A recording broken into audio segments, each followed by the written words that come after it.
This is Vertical Football Podcast, and welcome to another edition of 5 Things We Learned as Sunderland versus Arsenal. It was an amazing match and a game of front and back. In the first time, I thought I was looking at a game of basketball. It was going front and back, and it was a very eventful match and very intense match. 5 things I learned. Number one, Sunderland high intensity expose Arsenal flaws and weaknesses in the defense.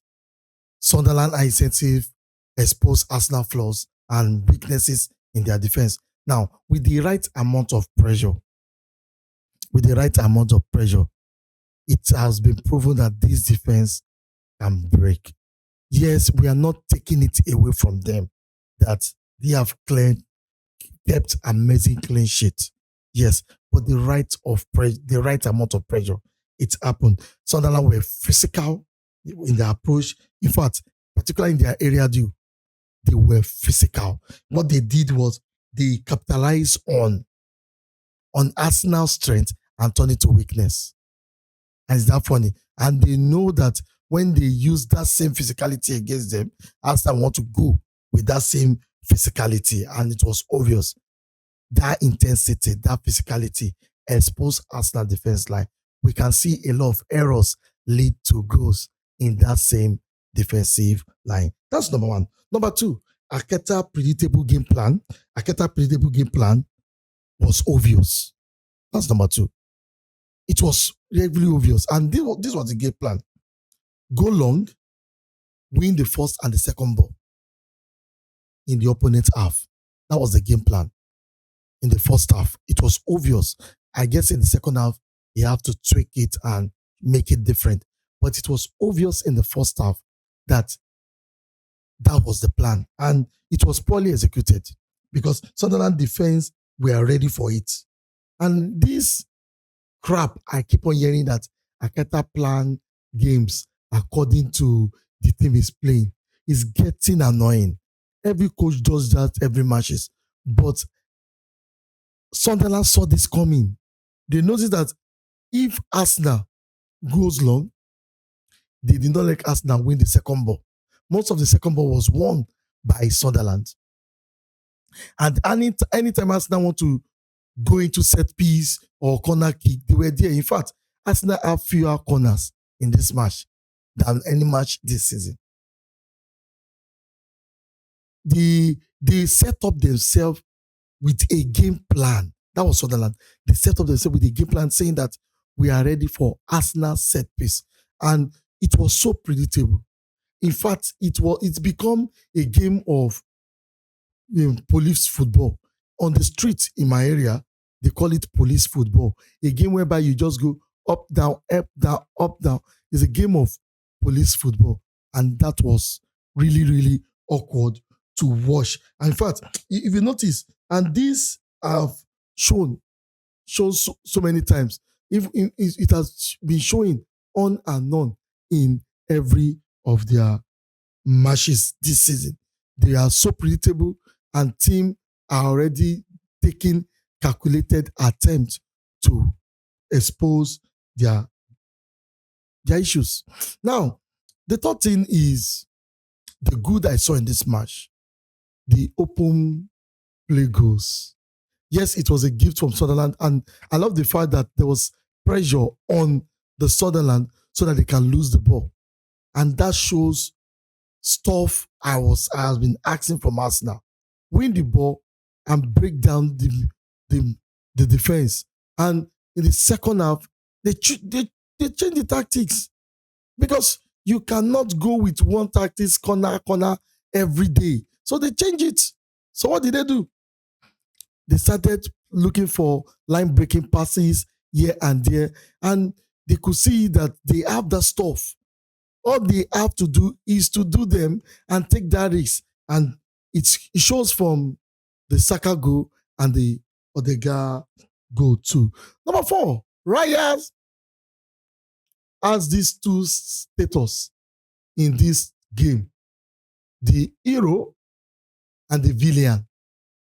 In the hero in the sense that he saved them so many times towards the end of the game.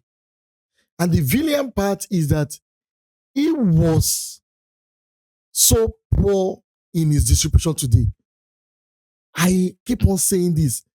He is one of the best keeper on the ball in the Premier League. But today, I don't know what's happened. Maybe he's having an off day. Maybe there's one psychological issue. I don't know. Most of his long ball, he was part of the people that did not let the execution to or execution of the game plan be more outstanding. He was just playing awkward passes here and there, especially in the long pass. But when it comes to the shot, he was better. But in the long, there was a point that I saw in that match when Saka was pointing to him that put it in the center, put it this way, don't put it, that the ball went to throwing. I think it's high time that people start seeing this. It shows. I'm not trying to say his overall performance was not bad, but in this part, that distribution was very, very poor. Now, the next thing I want to talk about is the fifth one. Sorry, guys. The fifth one. The fifth one is that Arteta retest is yet to come. When Arteta face teams that have high intensity, you see the cowardice in how they play. Against Man City, they have to turn up almost towards the end of the match. Yes, I know Man City did low block and everything, but with the right amount of positions, they cower. I think it's high time that people need to start seeing it for what it is. People need to start seeing it for what it is. The time is showing obviously that the struggle have started. The last match against Burnley, I saw the same issue too. And in this match, I'm seeing the same issue. Burnley did not have shot on targets, but you can see how they were doing their things. So if Sunderland can expose them this way, what are we to expect in other teams that are more compact than Sunderland? Yes, we should not give that away that Sunderland are in a good form too. So, Arteta text is showing forth now, and the players are going to feel the heat. The players are going to feel the heat. So, that is the 5 things, but I have a bonus one, which is this. The test of a champion is when your defense and your attack are in sync. I am analyzing this match because today they show how shaky they can be. They show how they can lose concentration. They show how a split seconds of losing concentration can change the dynamic of the season. And I think Arteta need to work on this if Arsenal will win something tangible this season. A lot of people have been clamoring, saying that it is when they get to February and they are still topping the league, that is when they believe that Arsenal have the stuff of a champion.